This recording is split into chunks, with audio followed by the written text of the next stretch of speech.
Cabinet విస్తరణ కాంగ్రెస్ లో కాకరేపింది. మంత్రివర్గంపై ఆశలు పెట్టుకున్న కొందరు నేతలకు సపోర్టుగా స్థానిక లీడర్లు రంగంలోకి దిగారు. కాంగ్రెస్ లో రేగినటువంటి చిచ్చును చల్లార్చేందుకు స్వయంగా మంత్రులు రంగంలోకి దిగిన పలు చోట్ల ధిక్కరణ సెగ ఇంకా రేగుతూనే ఉంది. కేబినెట్ విస్తరణతో కాంగ్రెస్ కు కొత్త తలనొప్పి మొదలైంది.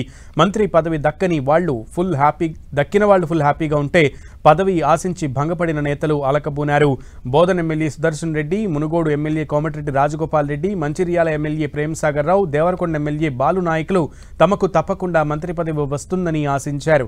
మొదటి నుంచి వచ్చిన ఊహాగానాల్లోనూ వీరి పేర్లే ప్రముఖంగా వినిపించాయి. కానీ చివరకు అనూహ్యంగా కాంగ్రెస్ అధిష్టానం వారికి మొండి చేయి చూపింది. దీంతో తీవ్ర నిరాశకు గురయ్యారు వారు. వెంటనే రంగంలోకి దిగిన రాష్ట్ర కాంగ్రెస్ వ్యవహారాల ఇన్ఛార్జ్ మీనాక్షి నటరాజన్ కొందరు నేతలను స్వయంగా కలిసి బుజ్జగించారు. కొందరికి ఫోన్ చేసి నచ్చచెప్పారు.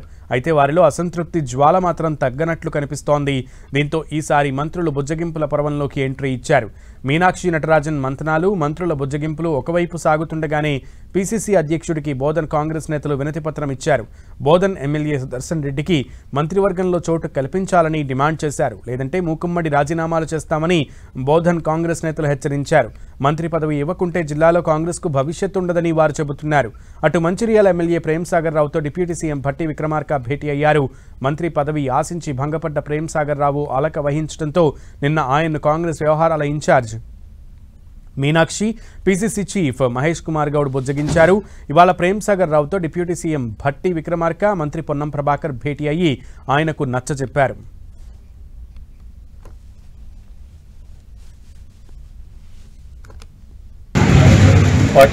పార్టీ తప్పకుండా న్యాయం చేస్తున్న నమ్మకం, పార్టీకి పనిచేసిన న్యాయం చేయాలి.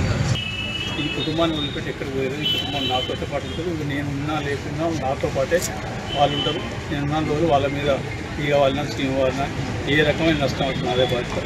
నష్టపోయిన కాంగ్రెస్ పార్టీ కార్యకర్తలకు ఖచ్చితంగా న్యాయం చేస్తుంది. దీంట్లో నిర్మోమాటంగా చెప్తున్నా, భయపడలేదు. కార్యకర్తలు చేయడంలో కార్యకర్తలు వాళ్ళకి పురుషులు కాదు, వాళ్ళు అన్ని రకాల త్యాగాలు చేసేసి వాళ్ళు చేయాల్సిన బాధ్యత అక్కడ మాకు ఉన్నది.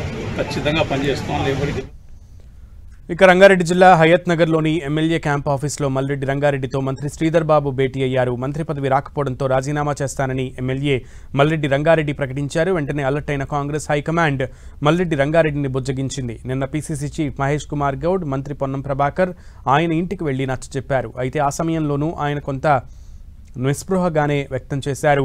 దీంతో ఇవాళ మంత్రి శ్రీధర్ బాబు మల్రెడ్డి రంగారెడ్డిని బుజ్జగించే పనిలో పడ్డారు. మల్రెడ్డి రంగారెడ్డి ఆవేదన సరైనదేనన్న శ్రీధర్ బాబు మూడో విడత మంత్రివర్గ విస్తరణలో ఖచ్చితంగా న్యాయం జరిగేలా పార్టీ అధిష్టాన పెద్దలతో మాట్లాడతానని హామీ ఇచ్చారు. మరి మా రంగన్నకు సంబంధించిన సీనియారిటీ గురించి నేను మరి శాసనసభ్యుడిగానో మంత్రిగానో మా ఆది నాయకత్వానికి చెప్పనక్కర్లేదు. ఎందుకంటే వారి సీనియారిటీ, వారికి ఉన్న అనుభవం, నిరంతరం 10 సంవత్సరాల కాలం పాటు అత్యంత కష్టకాలంలో కాంగ్రెస్ పార్టీని నిలబెట్టే వ్యక్తిగా మా నాయకత్వానికి తెలుసు. సరే, కార్యకర్తలు, నాయకులు, యావత్ జిల్లాకు సంబంధించిన వారందరూ కూడా తప్పకుండా వారి నాయకుడికి పదవి రాలని అందరూ ఆశిస్తారు. ఆ ఆలోచన కూడా కేంద్రానికి సంబంధించిన మా నాయకత్వానికి కానీ రాష్ట్రానికి సంబంధించిన నిన్న మా పీసీసీ అధ్యక్షుల వారు కూడా వచ్చి చెప్పడం జరిగింది.